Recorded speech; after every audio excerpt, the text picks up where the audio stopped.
Aesthetic, blue print, execution எவ்ரிடேல இந்த வார்த்தைகளை எக்கச்சக்கமான மீட்டிங்ஸ்ல நம்ம கேக்குறோம், ரைட்? ஆனா உண்மையிலேயே இத கரெக்டான ப்ரொஃபஷனல் கான்டெக்ட்ல நம்ம யூஸ் பண்றோமா? இந்த விளக்கப்பதிவுல உங்க கிரியேட்டிவ் வொகாபுலரிய எப்படி நெக்ஸ்ட் லெவலுக்கு கொண்டு போறதுன்னு தான் நம்ம பார்க்க போறோம். ஃபார் எக்ஸாம்பிள், எஸ்தெட்டிக் அப்படின்னா சும்மா பார்க்க அழகா இருக்கிறதுன்னு மட்டும் நினைச்சிட்டு இருக்கீங்களா? Well, that's a very common mistake. அழகை தாண்டி அதுல ஒரு ஆழமான மீனிங் இருக்கு. இன்னைக்கு கிரியேட்டிவ் எக்ஸிகியூஷனுக்கான லாங்குவேஜை நாம முழுமையா மாஸ்டர் பண்ண போறோம். Let's dive right in. So first up, aesthetic ஒரு ப்ராஜெக்ட்க்கு பின்னாடி இருக்கிற கைடிங் விஷுவல் ஸ்டைல், அதாவது ஒட்டுமொத்தமா அது எப்படி தோற்றமளிக்கணும்னு முடிவெடுக்கிற அந்த கோர் பிரின்சிபிள் தான் எஸ்தெட்டிக்னு சொல்வோம். சிம்பிளி போட், ஒரு ப்ராஜெக்டோட visual style. For instance, our new app needs a modern minimalist aesthetic. ஒரு டிசைனோட ஆன்மாவே இந்த எஸ்தெட்டிக்ல தான் இருக்கு. Next word, envision. ஒரு விஷயத்த ஃபியூச்சர்ல அது எப்படி இருக்கும்னு மனசுக்குள்ளேயே கிளியரா கற்பனை பண்ணி பார்க்கறது தான் என்விஷன் பண்றது. கார்ப்பரேட் கான்டெக்ட்ல இது எப்படி யூஸ் பண்ணலாம்? ஐ envision a clean, user-friendly interface for this product. சும்மா ஏதோ கனவு பண்றது கிடையாது இது. ஒரு கிளியர் டைரக்ஷனோட விஷுவலைஸ் பண்றது தான் என்விஷன். ஆல்ரைட், நீங்க ஒரு செமையான ஐடியா கிரியேட் பண்ணிட்டீங்க. அதை அப்படியே விட்டுற முடியுமா? நோ வே. ஆல்ரெடி இருக்கிற ஒரு விஷயத்த சின்ன சின்ன அட்ஜஸ்ட்மெண்ட்ஸ் பண்ணி இன்னும் மெருகேத்துறது தான் ரிஃபைன். ஒர்க் பிளேஸ்ல we need to refine the logo before the final launch அப்படின்னு சொல்லலாம்.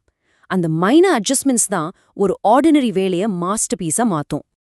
பட் ரிமெம்பர், மூளைக்குள்ள எவ்வளோ பெரிய ஐடியா இருந்தாலும் அதை இம்ப்ளிமெண்ட் பண்ணலைன்னா no use, right? that brings us to execution. Plan பண்ண ஒரு விஷயத்த பிராக்டிக்கலா செயல்படுத்துறது தான் execution. The idea was brilliant, but the execution failed. ஒரு ஐடியாவோட சக்சஸே அதை நாம எப்படி எக்ஸிக்யூட் பண்றோம் அப்படிங்கறதுல தான் இருக்கு. அண்ட் எக்ஸிகியூஷன் ப்ராப்பரா நடக்கணும்னா we absolutely need a blueprint. ப்ளூபிரிண்ட்னா உடனே ஆர்கிடெக்சர் மட்டும்தான் ஞாபகத்துக்கு வரும். ஆனா ஒட்டுமொத்த கிரியேட்டிவ் ஸ்ட்ராட்டஜிக்கும் இது பொருந்தும். ஃபைனல் எக்ஸிகியூஷனை கைட் பண்ற ஒரு டீடைல்ட் பிளான் தான் blueprint. Before starting the campaign, let's create a clear blueprint. இந்த ப்ளூபிரிண்ட் ஸ்ட்ராங்கா இருந்தா எக்ஸிகியூஷன் ரொம்ப ஸ்மூத்தா நடக்கும். ஸோ இந்த 5 வார்த்தைகளும் எப்படி கனெக்ட் ஆகுதுன்னு பாருங்க. Vision requires structure to become reality. நீங்க என்விஷன் பண்ற ஒரு எஸ்தெட்டிக் ஒரு ப்ராப்பர் ப்ளூ பிரிண்ட் இல்லாம எவ்வளவுதான் ரீஃபைன் பண்ணாலும் ஒரு ஸ்ட்ராங்கான எக்ஸிகியூஷனா மாறவே மாறாது. Makes absolute sense, doesn't it? Moving on to phrases. First one, out of the blue. Completely unexpected-ஆ திடீர்னு ஒரு விஷயம் நடக்குதுன்னா அதை இப்படி சொல்லலாம். The client asked for a complete redesign out of the blue. எந்த ஒரு வார்னிங்கும் இல்லாம சர்ப்ரைஸா வர விஷயங்களுக்கு this phrase is absolutely perfect. Next, big picture thinking. சின்ன சின்ன டீடைல்ஸ்லயே உழண்டுட்டு இருக்காம ஒட்டுமொத்த கோல் என்னன்னு பெருசா யோசிக்கிறது. ப்ராஜெக்ட்ல இருந்து கொஞ்சம் ஸ்டெப் பேக் பண்ணி என்டையர் ஸ்ட்ராட்டஜியையும் பார்க்கறது தான் இது. We need some big picture thinking to solve this major bottleneck. Okay, this one is super interesting. On a whim. எந்த ஒரு பிளானும் இல்லாம திடீர்னு ஒரு ஆசையிலையோ இல்ல இம்பல்ஸ்லயோ ஒரு விஷயத்த சேருது. இது ஸ்ட்ரிக்ட் ஃபார்மல் பிளானிங்க்கு அப்படியே opposite. I changed the website colors on a whim. ரொம்ப ஸ்பான்டேனியஸா நடக்கிற விஷயங்களுக்கு இதை நாம யூஸ் பண்ணலாம். Sometimes ரூல்ஸ் எல்லாம் பிரேக் பண்ண வேண்டியிருக்கும்.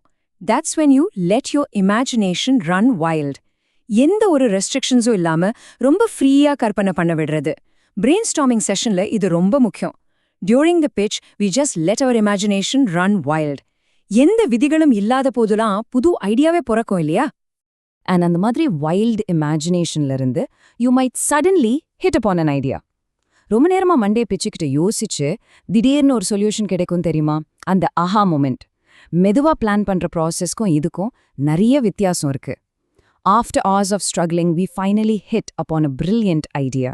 இந்த ஃப்ரேசஸ் எல்லாமே நமக்கு கன்வே பண்ற விஷயம் ஒண்ணுதான். Great ideas often bridge spontaneous leaps and broad strategies.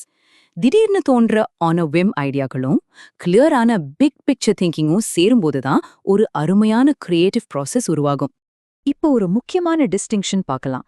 ஒரு விஷுவலை பார்த்து சும்மா என்ன தெரியுது அப்படின்னு சொல்றது வெறும் டிஸ்கிரிப்ஷன். ஆனா ஒரு ப்ரொஃபஷனலா இதை எப்படி அர்த்தப்படுத்தலாம் அப்படின்னு யோசிக்கிறது தான் இன்டர்பிரிட்டேஷன். டிஸ்கிரிப்ஷன் இஸ் என்ன தெரியுது, இன்டர்பிரிட்டேஷன் இஸ் என்ன அர்த்தப்படுத்தலாம். ப்ரொஃபஷனல்ஸ் எப்பவுமே இன்டர்பிரட் தான் பண்ணுவாங்க. Let's see how professionals actually sound. This tells us that to achieve the right aesthetic, we must refine the blueprint. And here's another one. We can infer that big picture thinking drives better execution. வெறும் வார்த்தைகளா இல்லாம அத ஒன்னா சேர்த்து எப்படி ஒரு டீப்பா meaning கொண்டு வரோம்னு பாத்தீங்களா? ரியல் வேர்ல்ட் கான்வர்சேஷன்ஸ்ல இது எப்படி மிக்ஸ் பண்ணலான்னு பாப்போம். I hit upon an idea out of the blue.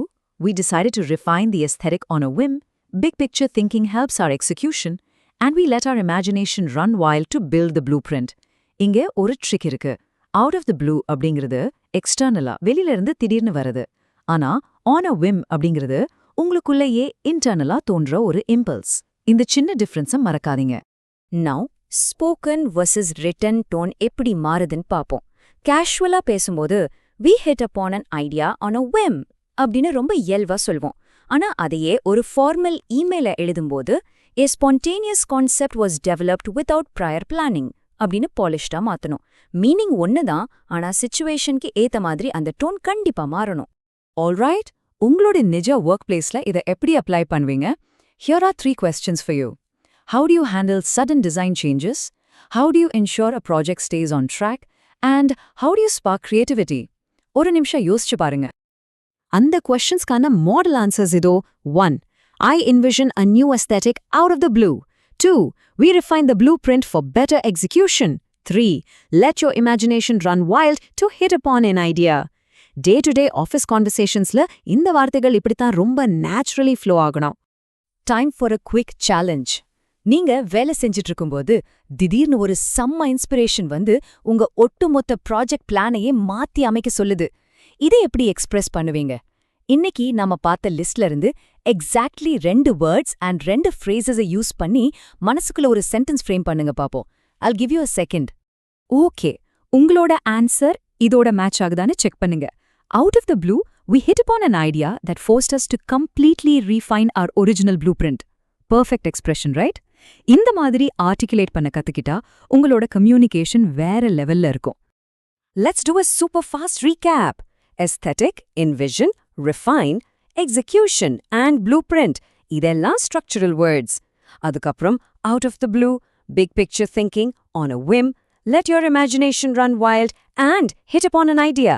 இதெல்லாம் உங்க எக்ஸ்பிரஷனுக்கு உயிர் கொடுக்கிற phrases.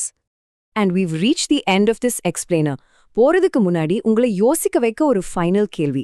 நெக்ஸ்ட் டைம் நீங்க ஒரு புது ப்ராஜெக்டை என்விஷன் பண்ணும்போது ஸ்ட்ரிக்ட்லி ப்ளூ பிரிண்ட்டை மட்டுமே ஃபாலோ பண்ணுவீங்களா? இல்ல let your imagination run wild அப்படின்னு விட்டுட்டு ஆன் அ விம்ல புதுசா ஏதாவது ட்ரை பண்ணுவீங்களா? Think about it and keep refining your communication.